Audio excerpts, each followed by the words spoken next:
figured I'd get a little video here of what we've been working on lately. My family's enrolled their property in a timber stand improvement through the Illinois Department of Natural Resources, and what that does is they send a forester out and he'll assess your timber. And what they do is they selectively harvest the timber. They find the trees that have reached their life expectancy or they do not benefit your timber. If you've got a small tree, you can kind of see right here, there was a small hackberry tree that was right in next to those two walnuts. So what it was doing is competing for moisture. It was competing for sunlight, everything that a tree needs to thrive. So we took that one out. You can't really tell, but right here was a red oak tree, and that red oak tree was 10'2" in circumference, and it was very big. It was an old growth red oak tree, and it was at the end of its life expectancy. So we selectively harvested it. You can see there's kind of a whole bunch of crap piled onto it now, but you can see the sheer size of the stump. But one thing we noticed when we cut it down is that it was starting to get hollow.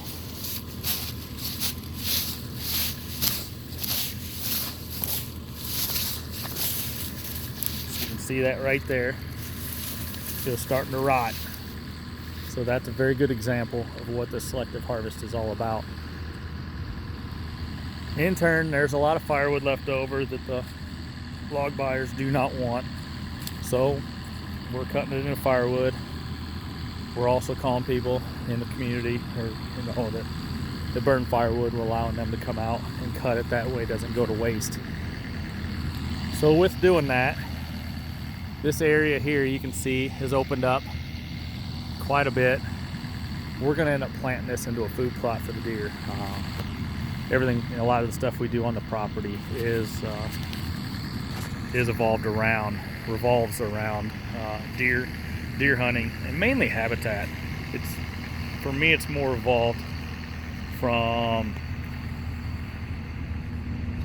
just hunting the deer to now making the best property possible for the deer. That way they're the healthiest they can be and they can thrive and just be a really good healthy deer herd. So all this trees here, they're going to come out, whether it be firewood. Some of these, like this one here that's leaning, this one right here is leaning, it's going to come out. It's been damaged. It's a sacrificial tree. So a lot of these are going to come out and they're going to make way for food plots. Might even plant an apple tree or something down here. That way the deer have something to eat on, a little bit more variety to eat on. And then over here,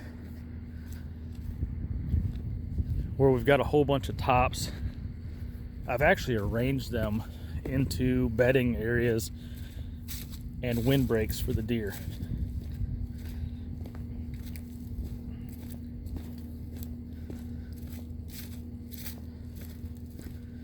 Bear with me while I walk over here real quick. So as you can see from the sun, this way's due west,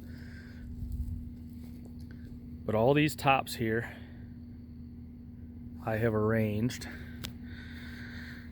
and what they'll do is they will provide a windbreak for the west sun.